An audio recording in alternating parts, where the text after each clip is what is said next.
Hello everybody and welcome back. Today we are going to be doing our December bullet journal setup and I am excited to be doing this. I cannot believe that it is the end of the year of 2018. So just getting into this here, I decided to do my cover page with Christmas ornaments. I was super in the Christmas spirit and have gotten my tree up. I've decorated my mantle and we got a wreath on our door. We went and bought, first year we've had a wreath on the door, and one day I'll be able to put some Christmas lights up when we finish our porch. So everything here is getting in the Christmas feeling, so I decided to do ornaments here as well.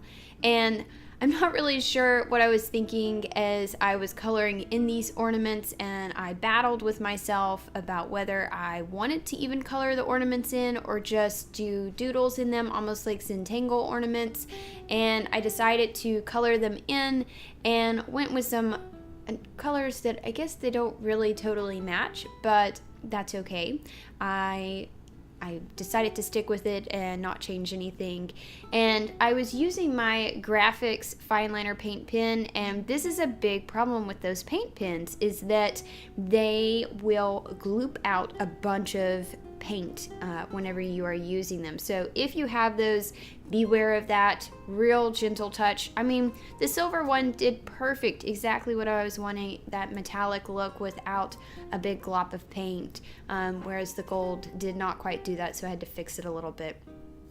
Then just doing some little hand lettering here, hello December, and I decided to put 2018, not really sure why, but it looked a little empty down there and I wanted to do that. So moving on to my monthly layout, and it's a little bit of a different setup. So rather than just doing the individual boxes like I have done the past several times, I decided to just go ahead and connect them all. I figured it would be a lot faster to do it, and it certainly was, than individually outlining every single box and leaving a space in between. And I do like the way that this ended up. I decided to do some more little Christmas doodles here and have this little reindeer moose guy with his scarf and some Christmas balls hanging around there. My camera cut out, so I did not get to show you guys my doodling of the little penguin with his Christmas lights. Doing just some really simple hand lettering up at the top, and using my Tombow dual brush pen to just give a little bit of color to this page.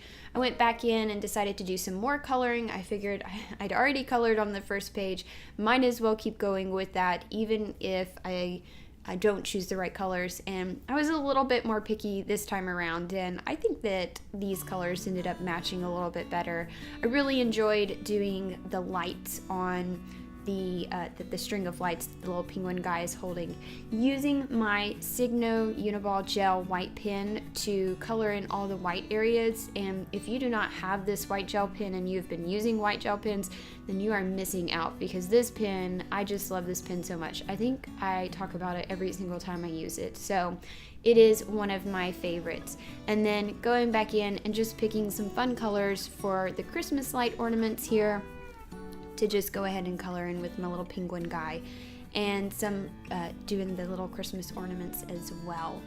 So that was my month of December there, and filling it in just with the lettering and just some simple titles for the days of the week, filling in my bills and chores, and we're on to the next page. So my habit tracker, I am doing this differently, and you guys know, if you've watched my videos before, I have tried doing this before, and instead of numbering the days, I just left the boxes blank, and I had a really difficult time at knowing what day I was on if I wasn't doing something consistently. So what I decided to do this time was to go in and actually fill in the blocks with numbers, and then I will go back through with either my Tombow dual brush pens or some of my highlighter pens, the mild liners. Those are great ones, they work really well.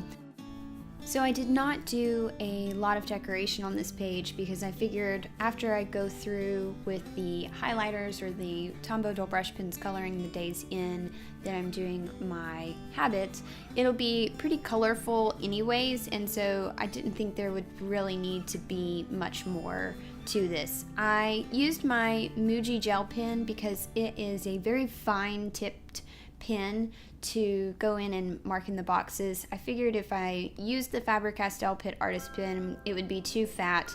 I don't have one that's thin enough, and I wanted something really fine point to go ahead and use. So just going through here and writing all of these days in, it does take a little bit of time doing this. So if you're looking for a quick habit tracker, I think some of the other ones that I have used would probably be better for that.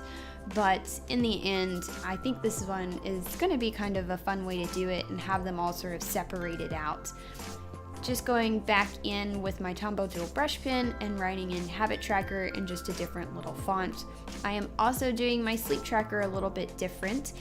So this time around it will be a full page spread rather than just a sort of narrow bar next to my habit tracker. And I think this will be interesting. I don't think I will go back in and do different colors for different sleep, just because it's difficult for me to keep up with all of those separate markers that I'm using to do for each, different category, good sleep, bad sleep, etc. So moving on to the next page is my meal plan, and I really like this setup. I like having a list of meals that I can make, sort of recipes ready of ingredients that I have in my house, and being able to look at that and go, okay, today we're gonna have this, that, or whatever it is, or give those options to my husband. So then my last page, of course, is my brain dump, and again, very simple. I just want to have a lot of room to be able to write on. So jumping here to my November flip through here, just to give you guys a look of how everything turned out, keeping this sort of geometric theme that was going on here, and I really liked the little bear. I thought this spread was really quite appeasing. I did dots instead of doing that sort of geometric pattern. I just thought it would be a nice little breakup from what I have been doing, and I think it turned out really nice. I really enjoyed seeing the metallic areas and my sleep tracker here. It seemed to work out pretty well for me for this month. So then the last page here, the last page of my regular one is sort of my meal plan and recipe list. So I'll be able to transfer all of those recipes over to the next month that I have. And then my brain dump page of just all of the things that I've been thinking about. Going on to my beauty routine, which is not a normal page that I have in my monthly planner, but these are things that happened in November. And finishing up our savings goal and adding in the next savings goal line here. And then whenever we went to Bob Dylan and our concert there, so having our concert tickets and just the sort of memory page there. So, and then lastly, I'm just going to quickly flip through my December layout here for you guys. And as always, I hope that you have enjoyed this. I hope that you get some inspiration for this for your own bullet journal. If you have any questions or comments, please put them down below. And as always, don't forget to subscribe, hit the little bell button if you want to know when I upload another video, and have a wonderful day with your bullet journaling.